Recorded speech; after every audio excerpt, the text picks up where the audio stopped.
Welcome to BSG webinars, everyone. My name is Dan Carney, Graphic Design Manager at BSG, coming to you from my home office in Eden Prairie, Minnesota. Thanks for joining us today. This is our 9th episode.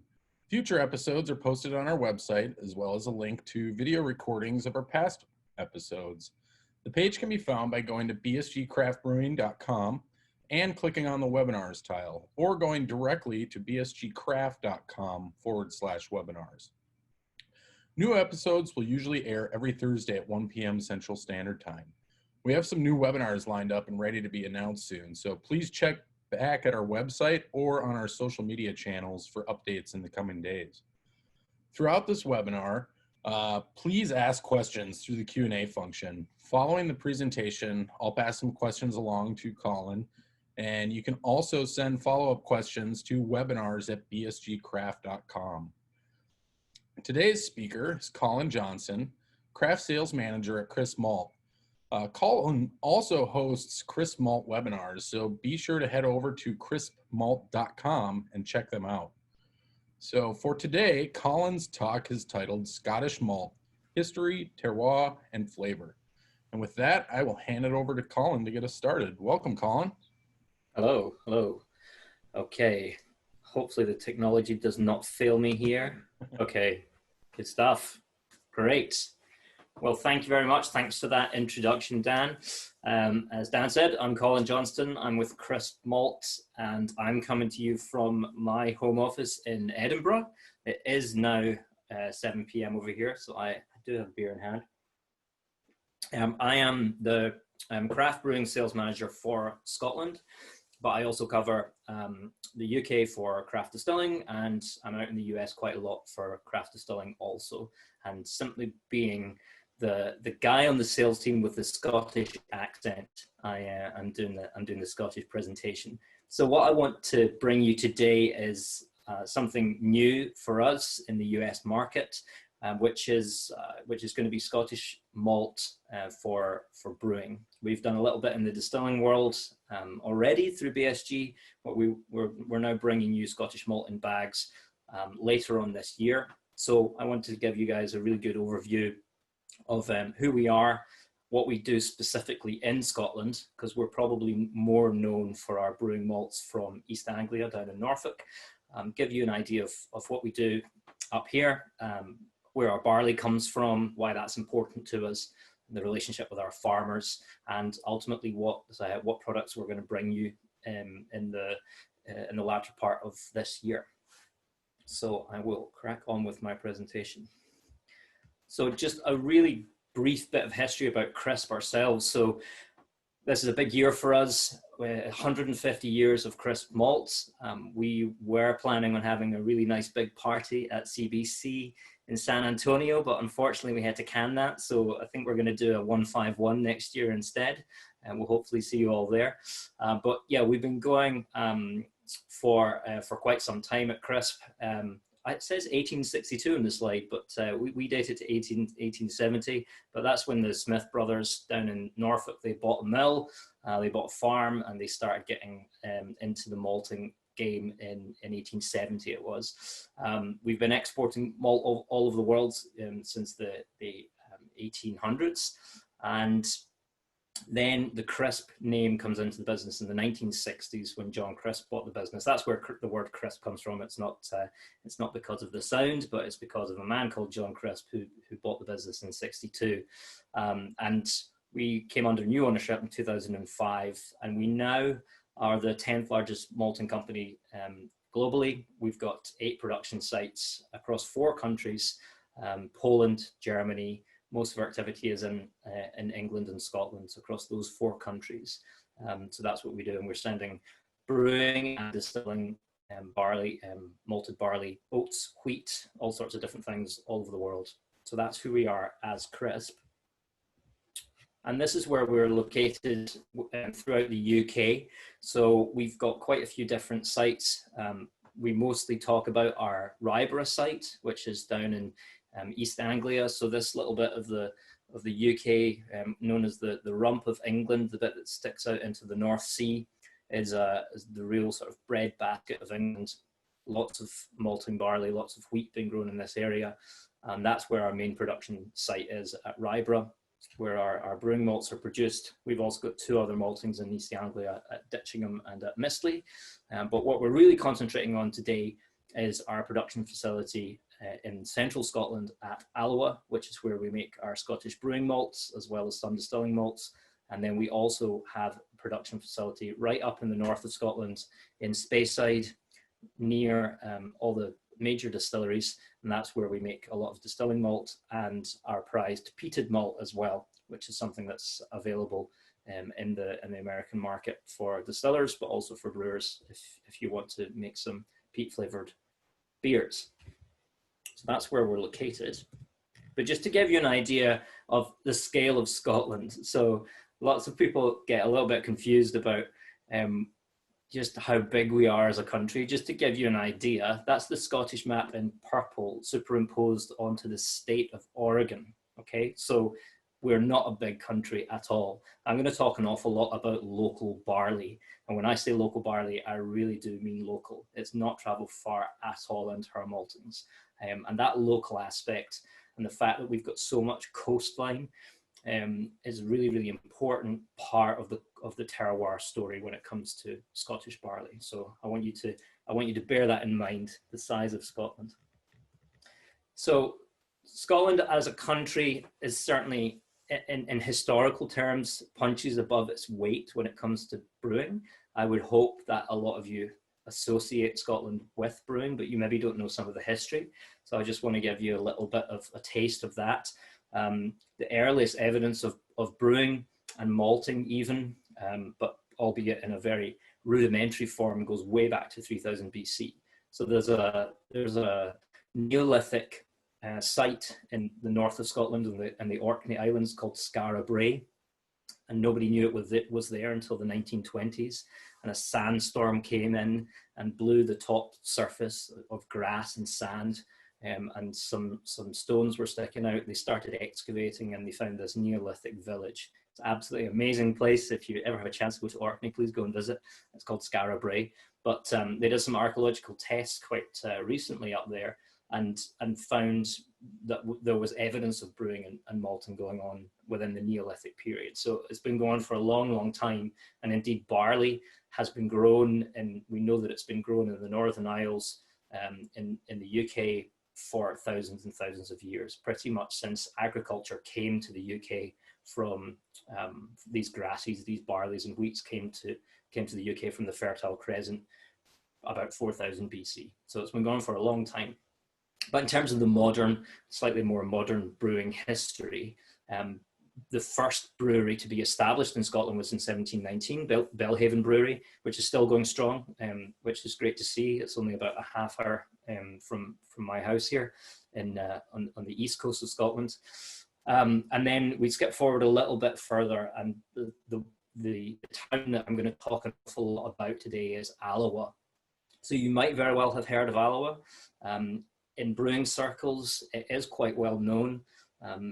Basically, during the sort of 18th and 19th century, Burton, Edinburgh, and Alloa were the 3 centres of brewing excellence in the UK. They were absolutely crucial to the brewing industry. And a man in 1762 called George Younger opened his first brewery in Alloa. Edinburgh and Alloa were really well known for their well water. So really, really excellent water for brewing with, much like Burton. It had that mineral content, so it was really good for ales.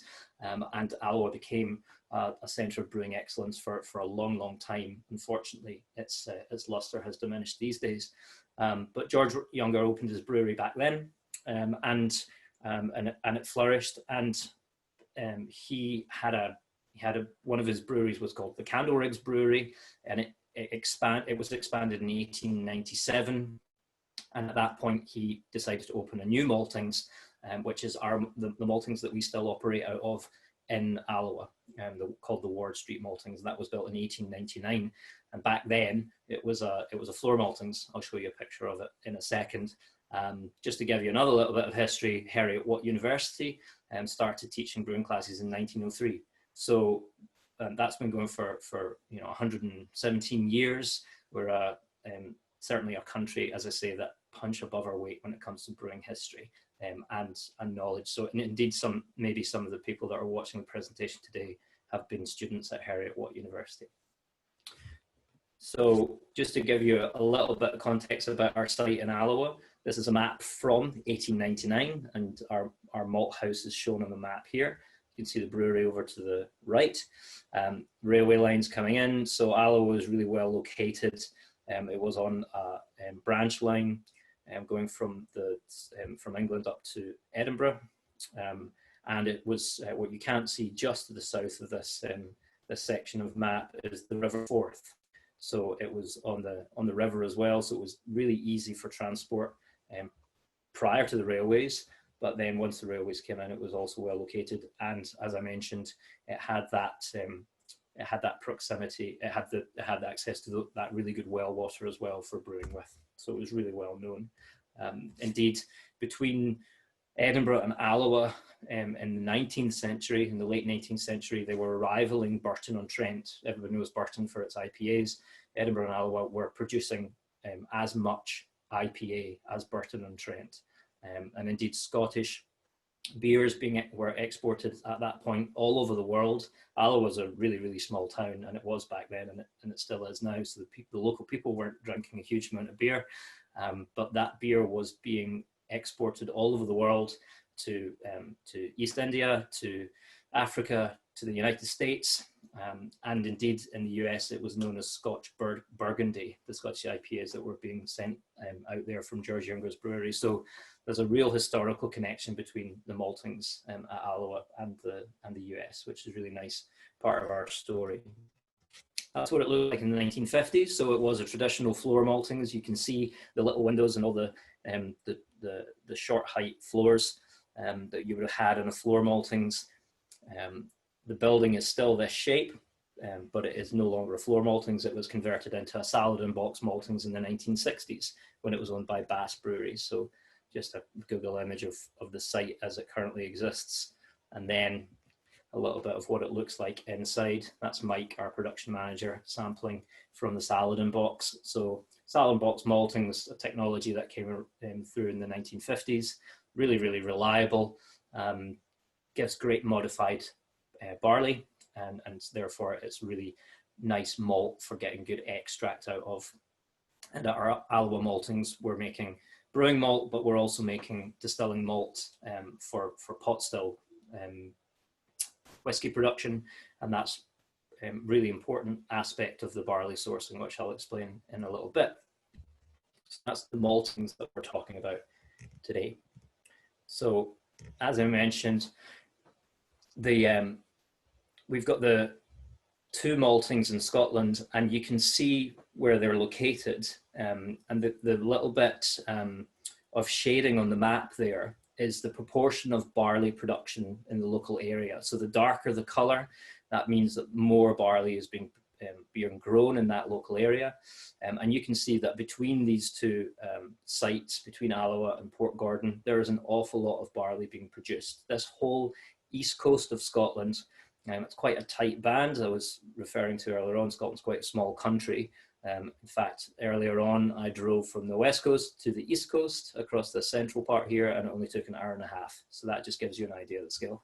But this eastern part, when we talk about terroir, is super important. So just like down in the south of England, this eastern part of the Scottish coast is very, very good for growing malting barley.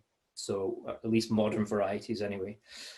And the reason for that is because of the coastal aspect of it. So it doesn't get too hot, doesn't get too cold. It's kind of a Goldilocks zone really when it comes to temperature. We're in the northern latitudes, so we get nice long days of sunlight as well, which is important for barley growing. But also it comes down to soil structure, as it always does when it comes to terroir. And the light soils along this part of the coast. So that there are two or three significant areas that we talk about. Fife down near where the Alloa maltings is. The midsection here is Aberdeenshire, and then into a little bit further across into Speyside, which is called Morayshire. these three counties, big barley producing areas, and the soils are really light, slightly sandy, some of it slightly chalky. And the reason that that's important is because they're very, very free draining. When you've got heavy soil, which would be better for growing wheat on, the heavy soil traps the nutrients and it traps the nitrogen, which ultimately is going to lead to protein. So what's distinct about these barleys is that they're really low in protein. That the protein levels are proportional to the sugar levels. And in Scotland, ultimately, what the barley is really being grown for, and somewhere in the region of 800,000 tons of barley has been grown in Scotland, the vast majority of it is going into the distilling industry. And when it comes to making Scotch whisky, you want really low protein and you want high extract, because high extract, high sugar means you're going to get lots more alcohol, lots more whiskey out the other end. And that's principally what the barley's been grown for. So this is just a little bit more of a detailed map of all the farms that we actually source from in Scotland. And so the blue dots are our Alloa sourcing, and the red dots is for our Port Gordon maltings up near Speyside. And yes, that is the Loch Ness Monster on the map. So our Alloa maltings in the central area, all these blue dots, very, very close to us. So the circle is the 30-mile mark. We're saying that about 90% of our barley is sourced within 50 miles of the maltings, which is super important to us. It's great for our carbon footprint. It's also great because we're supporting the local economy and we're supporting our local farmers. The other really distinct part of our sourcing model, and not everybody does this, but we have a direct contract with farmers. We have a merchant involved to gather the barley and administer the contract, but we're talking to farmers on a regular basis. We're visiting them, we're understanding what they're able to do for us. They know, because we've been working with them for so long, what they're able to produce in each field, and they've got the malting barley production down to fine art. There's a lot of barley grown across Scotland that is not malting barley, it's feed barley, but that's a very, very different thing. And with feed barley, it tends to be quite high level of inputs, get the nitrogen fertilizer on, get the yield up, but that's not what we're looking for when it comes to malting barley. We're really looking for a soft touch approach, especially on that light soil land. And we're looking for that low protein, because as I was saying, that's what's really important for distilling. It also just so happens to make excellent malt for single temperature infusion brewing as well. And that is really, really important to us. When it comes to actual barley itself, what we're growing in Scotland is spring barley. Unfortunately, it's too cold for growing winter. So spring barley simply means that the barley is planted in the spring, round about late March, early April time, and then it's harvested a bit later than where it would be in England. The English barley harvest has already started, actually, but in Scotland we'll be harvesting in round about September time. So we're getting those long sunlight hours during the summertime, which is bringing the barley on. But because it's slightly colder in Scotland than it is in England, we tend to harvest a little bit later on. Now, Scottish barley's not always been fantastic. I was reading some historical brewing records from Alloa quite recently, and it was really interesting to see them because they were using barley dominantly from England, and indeed some barleys from other parts of the world. I even saw Californian barley being used in Alloa in the 1900s, which is quite cool. But these days, Scotland is pretty much self-sufficient when it comes to barley. So it grows pretty much what it needs for the distilling industry and for the brewing industry, which is great to see. So we're really talking about 100% sourced Scottish barley. So when we stamp on that bag, and you're going to see those bags over in the US fairly soon, when it says grown, malted and bagged in Scotland, we put our hand on our heart and we say that that's what it is, because it's coming from those local farms into our maltings. And that's really important to us, having that relationship with the local farmers.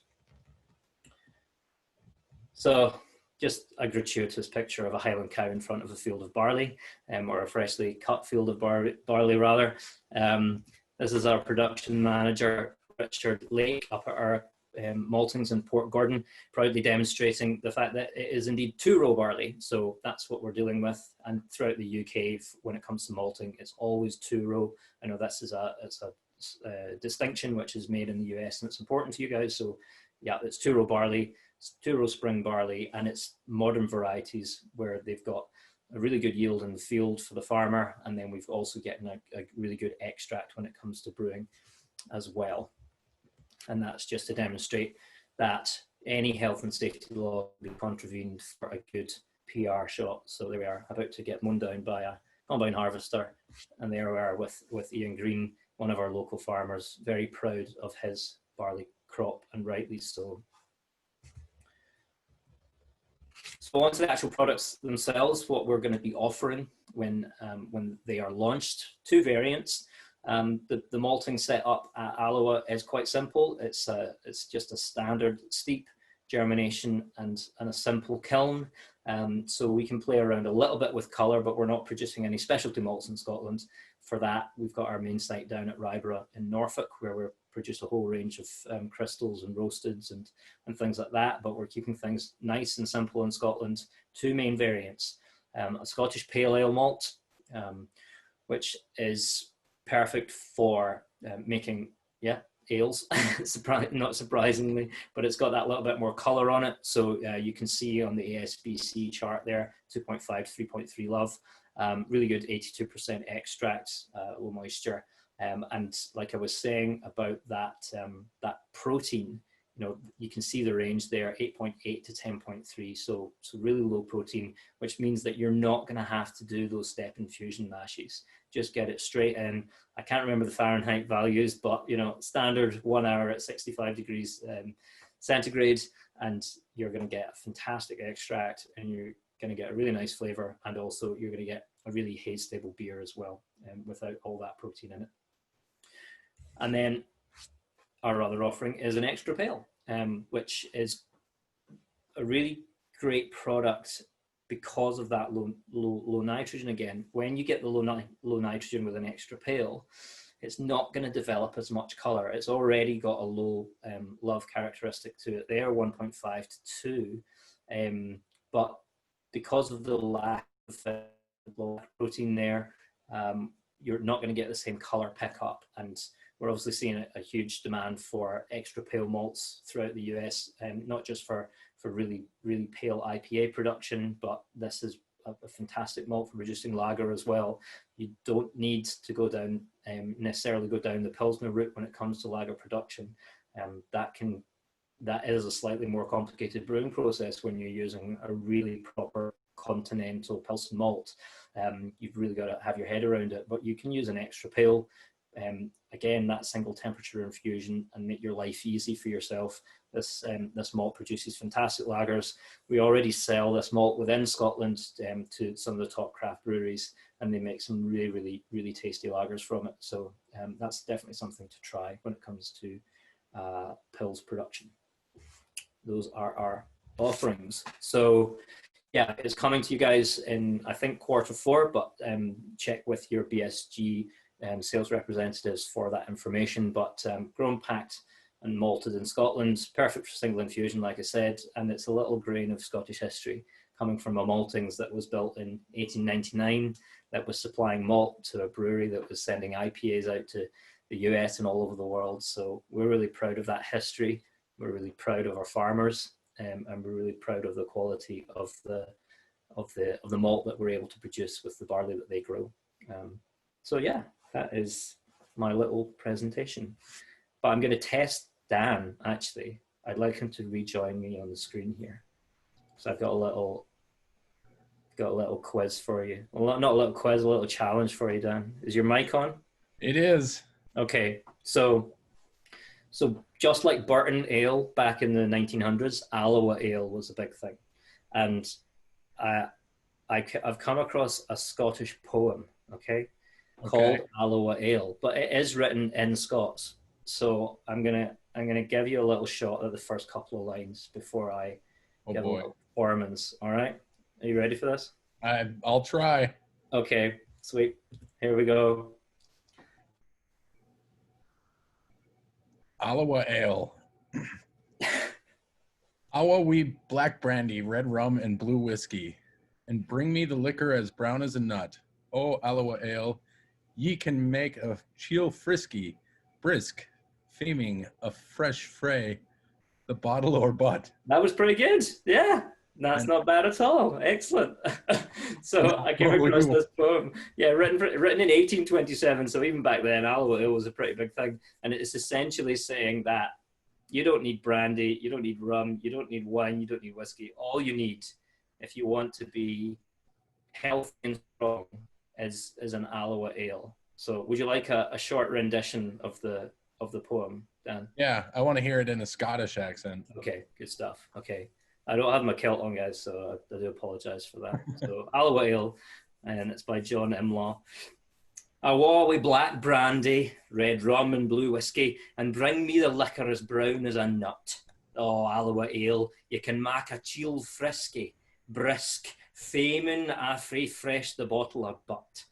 And awa wi your wines, they're as dull as moss water, wi blood-coloured blushes or purple or pale. Good folk, gift you wish to get fairer and fatter, then I wheat your seasons with Alloa Ale. You're much smoother at it than I am. a little bit more practiced on the accent. There we go.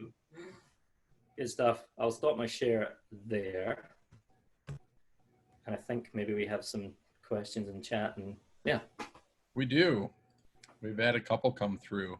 One of them is, are there any extant recipes from the early days of the Alloa maltings? The Burgundy of Scotland sounds intriguing. So unfortunately, COVID has precluded me from getting into the Scottish Brewing Archives, but we have a wonderful facility at the University of Glasgow called the Scottish Brewing Archives. So as soon as the restrictions are lifted, I'm going to go in and dig out some old recipes. And yeah, we're gonna try and publish some of those on our website and share some of them once we start getting the malts out into market. So definitely look out for those. There were going back to the early days. I mean, Youngers was started up in the late 1800s, so it was milds back then. Really sort of pretty sticky, heavy beers, but and then that gave way to pale ales and IPAs, and then actually Alloa became known in the 20th century for its lager production. So loads of different styles been produced out of that small town over the centuries. So we'll definitely share some recipes with you for sure. That would be great. Another question, what differences would you look for between Scottish grown pale malt and English pale malt? I knew I was going to get that question. So I would say that the biggest difference is really that for our best ale and our extra pale out of England, it's a winter barley, and in Scotland it's a spring barley. So it tends to be different varieties. Now, in reality, you're not going to see a huge amount of difference. I would say that our nitrogen is probably ever so slightly lower in Scotland, but it will depend on the season. So in the grand scheme of things, there's not a huge amount of difference. I will admit that. But there's a varietal difference for sure. And in some years, there'll be a little bit of a spec difference as well. But it comes from Scotland, so it's inherently better. But if our sales director, Steve Lapoide, was on right now, he would probably be disputing that fact. Yeah. Yep. Steve, I hope you're watching. Another one, so Scottish pale ale and extra malt. Obviously pale ales are one of the focal styles that this malt works well in. Yep. But are there any other beer styles that you could apply this malt to? I mean, it's anything where you're looking for a little color, really, isn't it? So, my understanding right now is over your way, the lower the color, the better. So I think the Scottish extra pale is going to be it's simply going to be our lowest color malt available in the market. So which is what people are looking for just now. And from a flavor perspective, it's certainly, I would say it's certainly got a bit more flavor than a Turo, but it doesn't have the same malty punch. So it's as a standard pale malt in terms of its color, because it hasn't been kilned to that higher temperature.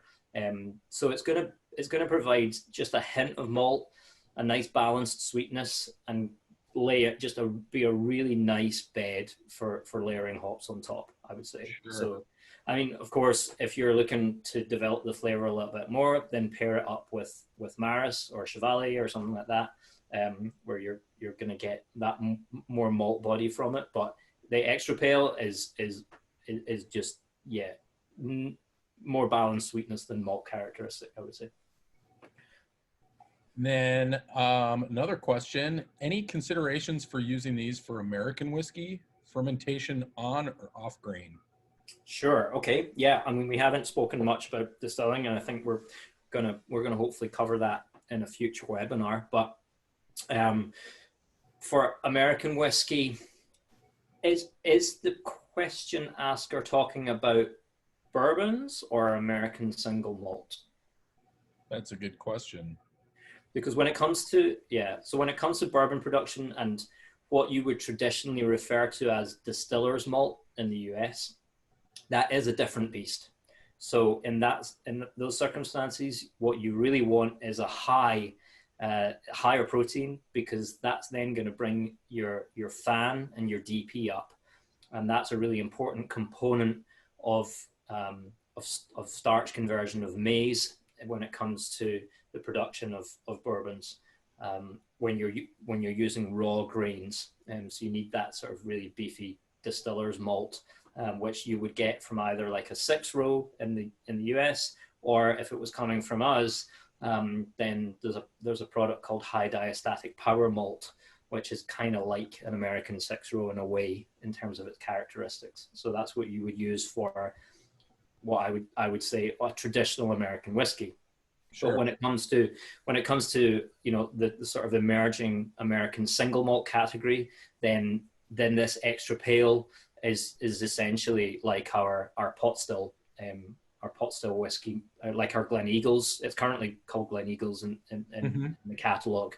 So the Glen Eagles name is going to disappear, and we're just going to be calling it crisp Scottish malts on the distilling side as well. But that pot still would be something that you could use for an American single malt. Certainly off the grain, I would say. Some people are using it on the grain, but it just depends what your tolerance for husk is when it comes to your still. Sure. So it's certainly already been used by quite a lot of American distillers for because of the provenance, because of the terroir, because of the flavor. But on grain and fermentation and distillation with whole, with crushed barley can be a little bit problematic. So I would definitely talk within your community and on how other people are doing it, because in Scotland it's always off the grain. So yeah. Excellent. And I don't have an answer to this question. I'm not sure. Okay. Maybe you do, Colin, but will these be available in super sacks, or is it just going to be in the 25 kg bags? So I don't have an answer to that either, but yes, I believe, in fact, I do have an answer. Yes, it will be available in the super sacks. Yeah, for sure.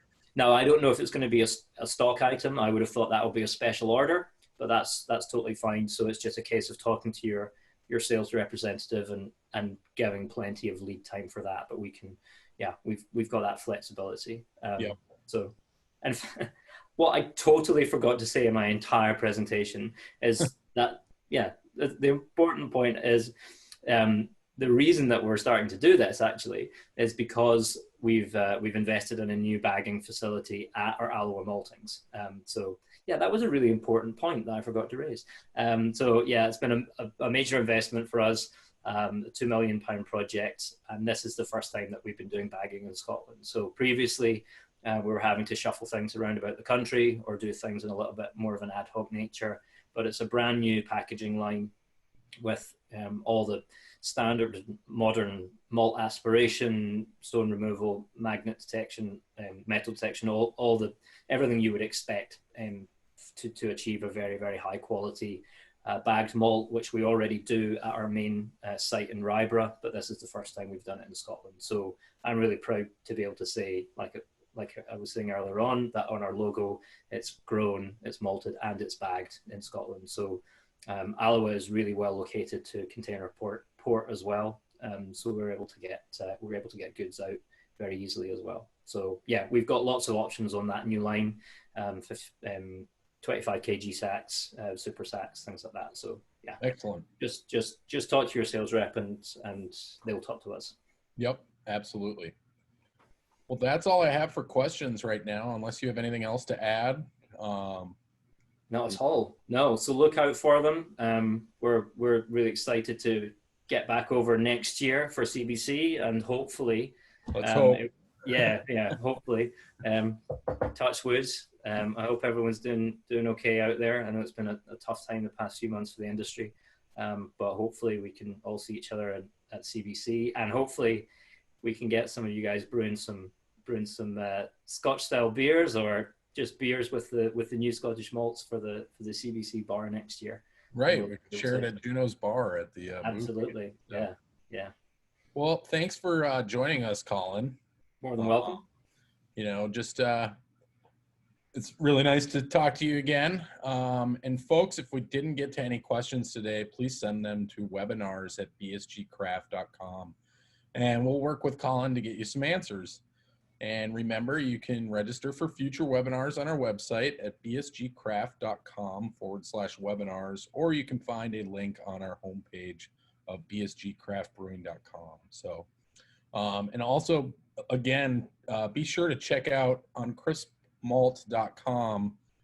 They have some of their past webinars as well as some new webinars coming up. And looks like you guys have a social coming up. Is that correct? Yeah, that's tomorrow evening. Unfortunately, you can't buy the beers in the US, but yeah, we're doing an online tasting, which is going to be it's going to be an interesting, fun event. Actually, I'm drinking one of the beers just now. I have more in the fridge, luckily, but this one is brewed with our Chevalier malt. So yeah, we're doing an online tasting tomorrow, which is a bit different, but yeah. Well, be safe at home. So have a beer over Zoom. It's no substitute for the pub, but right? it's what we can do. So yeah, better than getting sick. So. This is absolutely true. Yeah. No. Well, Colin, thanks again for everything. Good to talk to you. And thank you. And from everyone at BSG, thanks for tuning in. I'm Dan Carney, and we'll see you around. Cheers. Cheers.